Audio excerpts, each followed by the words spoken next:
வணக்கம். மாலை முரசு செய்திகளை விரிவாக பார்ப்பதற்கு முன் முதலில் தலைப்புச் செய்திகளை பார்க்கலாம். தென்மேற்கு வங்கக்கடலில் நாளை உருவாகிறது ஒரு காற்றழுத்த தாழ்வு பகுதி. வங்கக்கடலில் 3 சுழற்சிகள் நிலவுவதால் தமிழகத்தில் மழைக்கு வாய்ப்பு இருப்பதாக வானிலை ஆய்வு மைய தென்மண்டல தலைவர் அமுதா தகவல். குமரிக்கடல் மற்றும் அதனை ஒட்டிய பகுதிகளில் நிலவிய வளிமண்டல கீழடுக்கு சுழற்சி இன்றும் அதே பகுதிகளில் நிலவுகிறது. இதன் காரணமாக நாளை குமரிக்கடல் மற்றும் அதனை ஒட்டிய இலங்கை தென்மேற்கு வங்கக்கடல் பகுதிகளில் ஒரு காற்றழுத்த தாழ்வு பகுதி உருவாகும் வாய்ப்பு உண்டு.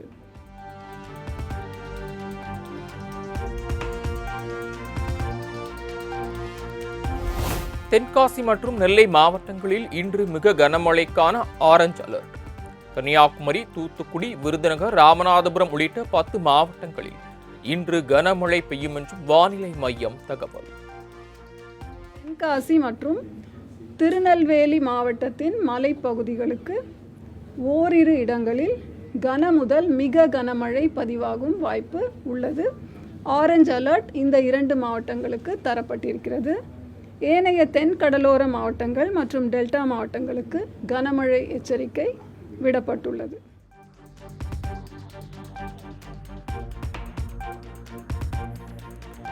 கன்னியாகுமரி, தூத்துக்குடி, நெல்லை, ராமநாதபுரம் ஆகிய மாவட்டங்களில் நாளை கனமழைக்கு வாய்ப்பு. புதுக்கோட்டை, நாகை உள்ளிட்ட மாவட்டங்களில் 26ஆம் தேதி கனமழைக்கு வாய்ப்பு இருப்பதாகவும் வானிலை மையம் கணிப்பு. நாளை 25ஆம் தேதி நவம்பர் 4 மாவட்டங்கள் தென்கடலோர மாவட்டங்கள் கன்னியாகுமரி, திருநெல்வேலி, தூத்துக்குடி மற்றும் ராமநாதபுரம் கனமழை எச்சரிக்கை தரப்பட்டுள்ளது. 26ஆம் தேதி நவம்பர் தென்கடலோர மாவட்டங்கள் மற்றும் டெல்டா மாவட்டங்கள்,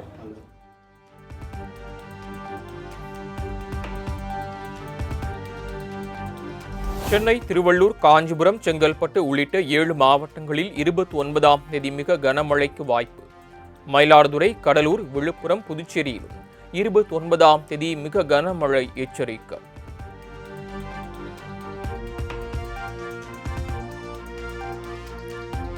தமிழகத்தில் வடகிழக்கு பருவமழை இயல்பை விட 5 விழுக்காடு அதிகம்.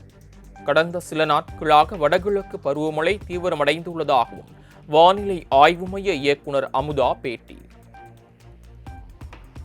அக்டோபர்லேருந்து 24 நவம்பர் வரைக்குமான காலகட்டத்தில் இந்த பீரியடுக்கு நமக்கு இயல்பு மழை 33 சென்டிமீட்டர், இன்று வரை பதிவான மழை அளவு 34 சென்டிமீட்டர், இயல்பிலிருந்து +5% அதிகமாக தமிழகத்திற்கும் புதுவை மற்றும் காரைக்கால் பகுதிகளுக்கு பதிவாகியிருக்கு.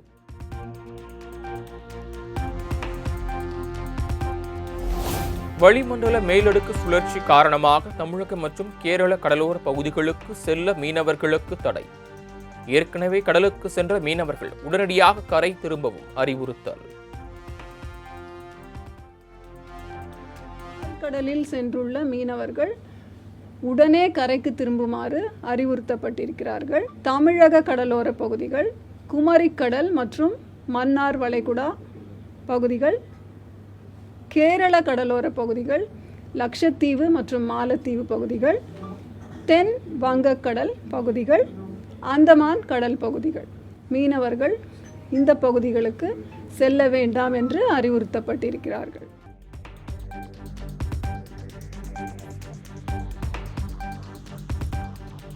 தஞ்சையில் பெய்த கனமழையால் 500 ஏக்கர் தாளடி நெற்பயிர்கள் நீரில் மூழ்கி சேதம். விளைநிலங்களில் குளம்போல் தேங்கி நிற்கும் மழை நீரால் விவசாயிகள் வேதனை.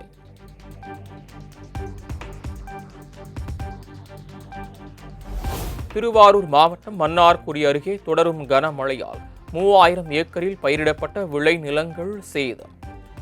வயல்களில் குளம்போல் மழைநீர் தேங்கி நிற்பதால் விவசாயிகள் கண்ணீர்.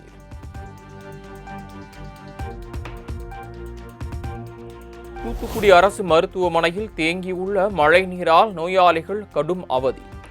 மழை நீரை அப்புறப்படுத்த துரிதமாக நடவடிக்கை எடுக்க வேண்டும் என மக்கள் கோரிக்கை.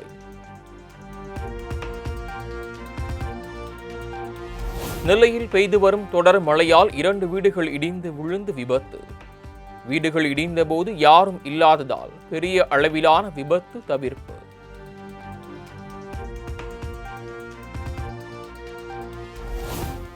தமிழகத்தில் 6,16,00,000 பேருக்கு SIR விண்ணப்ப படிவம் விநியோகம். பூர்த்தி செய்த 50% படிவங்கள் திரும்ப பெறப்பட்டுள்ளதாக தலைமை தேர்தல் அதிகாரி அர்ச்சனா பட்நாயக் பேட்டி. 96.22%, 6.16 crore வாக்காளர்களுக்கு நம்ம BLOs வீட்டு வீடாக போய் எனுமரேஷன் ஃபார்ம் கொடுத்துருக்காங்க. நமக்கு ஒரு கிட்டத்தட்ட 50% ஃபார்ம்ஸ் திரும்பி வந்துச்சு. அண்ட் டிஜிட்டைசேஷன் ப்ராசஸ் ஆன்கோயிங் இருக்கு.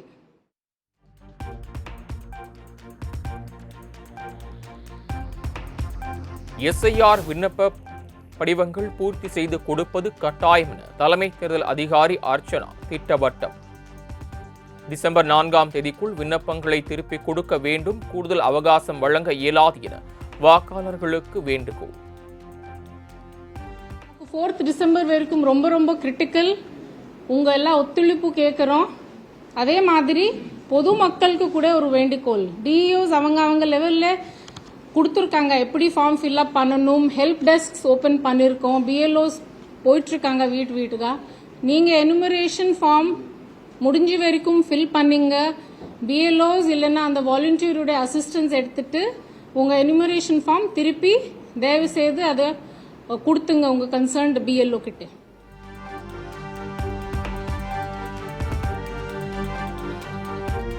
பீகார் உள்ளிட்ட மாநிலங்களை சேர்ந்த 869 பேர் வாக்காளர் பட்டியலில் சேர விண்ணப்பித்துள்ளதாக அர்ச்சனா பட்நாயக் தகவல். ஃபார்ம் 8 விண்ணப்பத்தை வெளி மாநிலத்தவர்கள் பயன்படுத்திக் கொள்ளலாம் என்றும் அறிவிப்பு. ஃபார்ம் 8 அங்கிருந்து பீகார் இல்லை எந்த மாநிலத்திலிருந்து இங்கே வந்துட்டு சேர்க்கணும்னா அவங்க ஒரு ஃபார்ம் 8 ஒரு டிக்ளரேஷன் கொடுக்கணும். இது வரைக்கும் ஃபார்ம் 8 நம்மக்கிட்ட ரொம்ப கம்மி தான் வந்துச்சு. ஒரு 869 ஆட் ஃபார்ம் 8 தான் வந்துச்சு.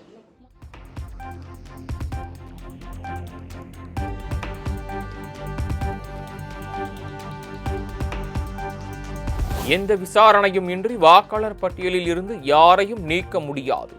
பட்டியலில் இருந்து பெயர் நீக்கம் செய்தால் உரிய காரணம் தெரிவிக்கப்பட வேண்டும் என்றும் தமிழக தலைமை தேர்தல் அதிகாரி திட்டவட்டம்.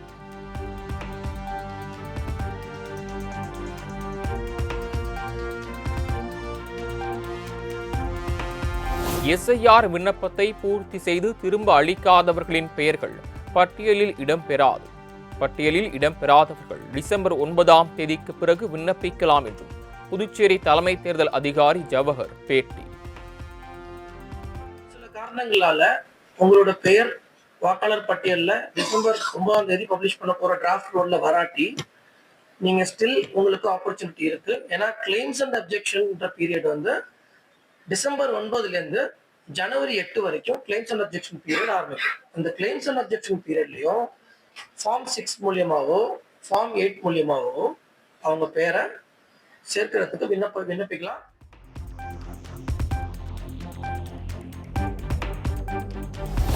SIR பணிகளில் முழுக்க ஆளுங்கட்சியினரின் தலையீடு இருக்கிறது. அதிமுக முன்னாள் அமைச்சர் ஜெயக்குமார் குற்றச்சாட்டு.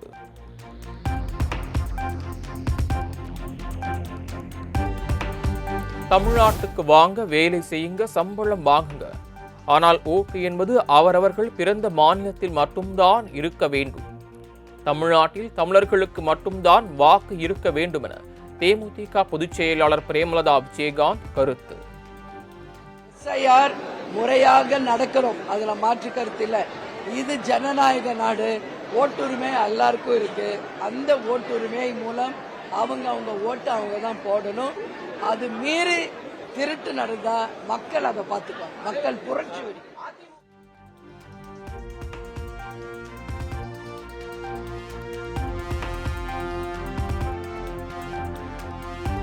SIR பணியை கண்டித்து சென்னையில் VCK தலைவர் திருமாவளவன் தலைமையில் ஆர்ப்பாட்டம். வாக்காளர் பட்டியல் திருத்தம் குடியுரிமையை பறிக்கும் சதி என குற்றம் சாட்டி முழக்கம். அரசே திணிக்காதே, மோடி அரசே திணிக்காதே, மோடி அரசே திணிக்காதே, எதிர்க்கட்சிகளை அழித்தொழித்து, எதிர்க்கட்சிகளை அழித்தொழித்து, ஒரே கட்சி ஆட்சி முறையை, ஒரே கட்சி ஆட்சி முறையை, ஒரே மதம் ஒரே மொழியை, ஒரே மதம் ஒரே மொழியை திணிக்காதே திணிக்காதே, திணிக்காதே திணிக்காதே, மோடி அரசே திணிக்காதே, மோடி அரசே திணிக்காதே, செய்யாதே செய்யாதே, செய்யாதே செய்யாதே, பாதுகாப்போம் பாதுகாப்போம் பாதுகாப்போம், விடுதலை சிறுத்தைகள் பாதுகாப்போம், விடுதலை சிறுத்தைகள் பாதுகாப்போம், ஜனநாயக சக்திகளின் ஜனநாயக சக்திகளின்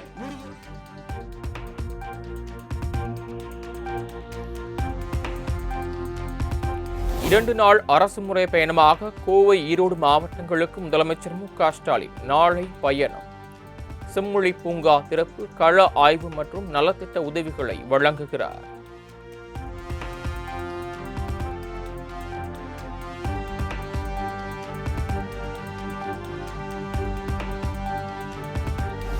டெல்டா விவசாயிகளின் கண்ணீர் துடைக்க துணை நிற்காமல் நீலி கண்ணீர் வடித்த பச்சை துரோகிகள் எங்கே என முதலமைச்சர் மு.க. ஸ்டாலின் கேள்வி. சுயமரியாதையையும் உரிமைகளையும் அடகு வைக்க மட்டும்தான் கூட்டணி என்று பழனிசாமி நினைக்கிறாரா எனவும் விளாசல்.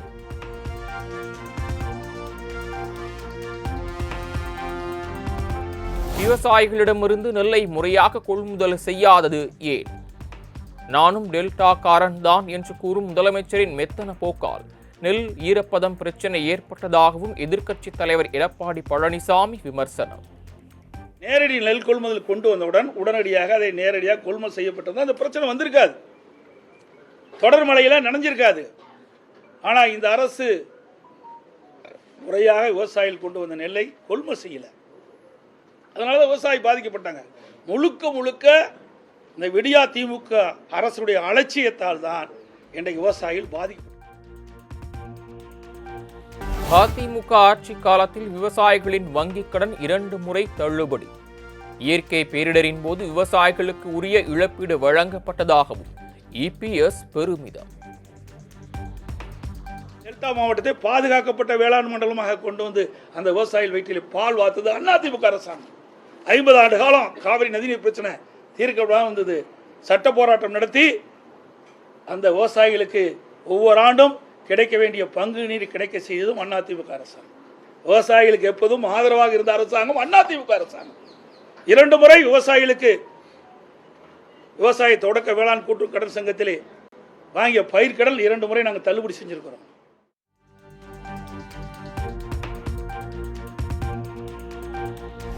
திமுக ஆட்சியில் இறந்தவர்கள் எழுந்து வந்து வாக்களிப்பதாக இபிஎஸ் விமர்சனம். எஸ்ஐஆர் பணிகள் நேர்மையாக நடைபெற வேண்டும் என்றும் சேலம் செய்தியாளர்கள் சந்திப்பில் வலியுறுத்தல். எஸ்ஐஆர் பணி நடக்கக்கூடாது. எஸ்ஐஆர் பணி நடைபெற்றால் இறந்தவர் வாக்குகள் வாக்காளர் பட்டியலிருந்து எடுக்கப்பட்டு விடுவார்கள். இந்த வாக்காளர்களை பயன்படுத்தி இறந்தவர்களெல்லாம் தேர்தல் நேரத்தில் உயிர் பெற்று வந்து ஓட்டு போடக்கூடிய சூழ்நிலை இருக்கோ அது திமுக கை வந்த கலை. அதனால தான் துடிக்கிறாங்க. எஸ்ஐஆர் வரக்கூடாது, எஸ்ஐஆர் வரக்கூடாதுங்கிறாங்க. எஸ்ஐஆர்ல என்ன பிரச்சனை இருக்குது?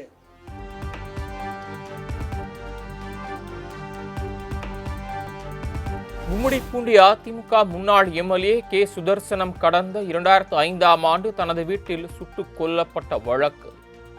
பவாரியா கொள்ளையர்கள் ஜெகதீஷ், அசோக், ராகேஷ் ஆகிய 3 பேருக்கு ஆயுள் தண்டனை விதித்து சென்னை கூடுதல் அமர்வு நீதிமன்றம் உத்தரவு.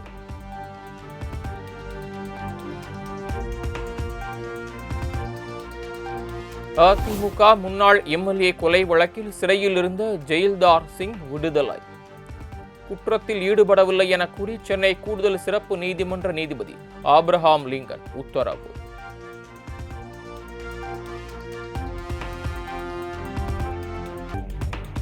முன்னாள் அமைச்சர் எஸ்பி வேலுமணிக்கு எதிரான டெண்டர் முறைகேடு வழக்கு. லஞ்ச ஒழிப்புத்துறைக்கு டிசம்பர் 4ஆம் தேதி வரை அவகாசம் வழங்கி சென்னை உயர்நீதிமன்றம் உத்தரவு.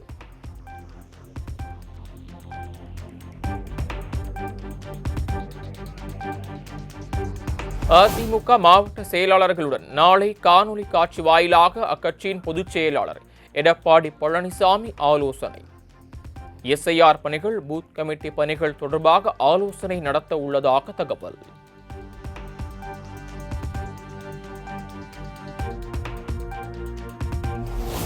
நெல் கொள்முதலுக்கான ஈரப்பத அளவை 22% உயர்த்த மத்திய அரசு மறுத்த விவகாரம். மத்திய அரசை கண்டித்து திமுக மற்றும் கூட்டணி கட்சிகள் திருவாரூரில் ஆர்ப்பாட்டம்.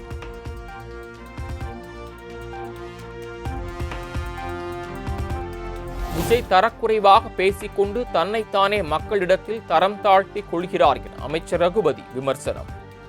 ஆச்சரியக்குறியாக இருந்தாலும் தற்குறியாக இருந்தாலும் கவலை இல்லை எனவும் காட்டம்.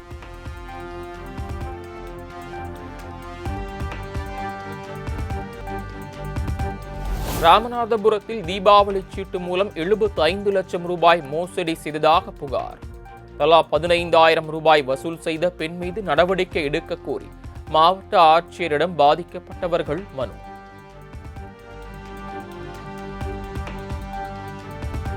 திண்டிவனம் அருகே இருளர் சமூக ஊராட்சி மன்ற தலைவர் மற்றும் அவரது மனைவி மீது தாக்குதல். சாதி பிரச்சனையில் தாக்குதல் நடத்திய திமுக பிரமுகர் மீது நடவடிக்கை எடுக்க கோரி காவல் நிலையத்தில் புகார்.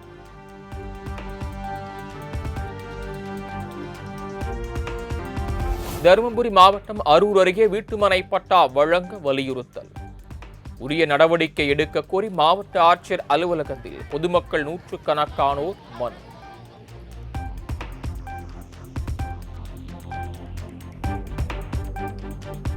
திருப்பரங்குன்றம் மலை உச்சியில் உள்ள தீபத்தூணில் கார்த்திகை தீபம் ஏற்ற அனுமதி கோரிய வழக்கு. இந்து சமய அறநிலையத்துறை மற்றும் தமிழக வக்ஃப் போர்டு பதிலளிக்க உயர்நீதிமன்ற மதுரை கிளை உத்தரவு.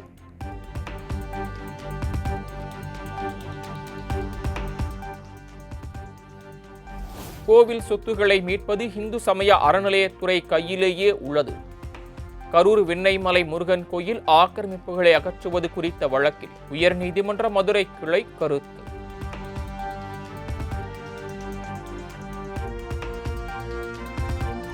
காலாவதியான இட்லி தோசை மாவு விற்பனை புகாரில் பிரபல பிளிங்கிட் ஆன்லைன் நிறுவனத்திற்கு 2,000 ரூபாய் அபராதம். புகார் தொடர்பாக 15 நாட்களுக்குள் விளக்கம் அளிக்கவும் தமிழக உணவு பாதுகாப்புத்துறை உத்தரவு.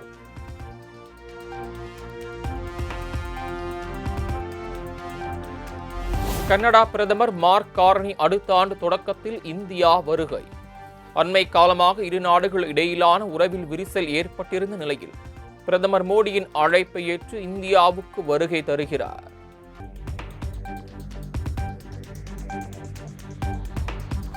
தாய்லாந்தில் கடந்த சில நாட்களாக கொட்டி தீர்த்த கனமழையால் வீடுகள் குடியிருப்புகளை சூழ்ந்த வெள்ளம்.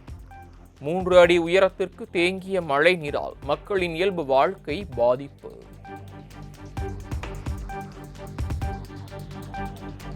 பழம்பெரும் பாலிவுட் நடிகர் தர்மேந்திரா மறைந்துவிட்டதை அதிகாரப்பூர்வமாக உறுதி செய்தார் நடிகர் அஜய் தேவ்கன்.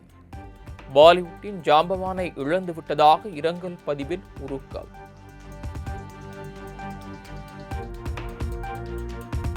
நடிகர் விஷால் லைகா நிறுவனத்திற்கு கொடுக்க வேண்டிய 21 கோடியை 30 விழுக்காடு வட்டியுடன் செலுத்த வேண்டுமென்ற தனி நீதிபதியின் உத்தரவுக்கு இடைக்கால தடை. விஷால் தாக்கல் செய்த மேல்முறையீட்டு மனு மீது சென்னை உயர்நீதிமன்றம் உத்தரவு.